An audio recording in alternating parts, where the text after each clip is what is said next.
Hey guys, and welcome back to this channel. In this video I'll be showing you guys how you can split your video into smaller clips automatically without you having to trim it using this button yourself.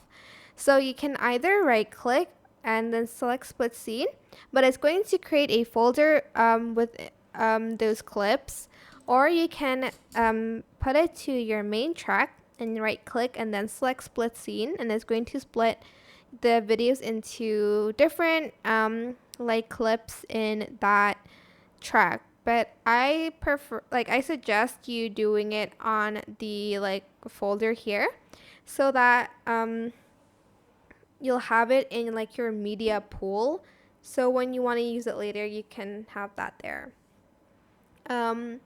And yeah, that is it for this video. I hope it was helpful for you guys. Don't forget to like, comment, share, and also subscribe to this channel if you haven't done that already.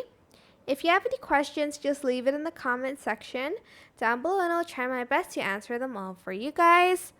And if you found this video helpful, please click the thanks button above the description box down below.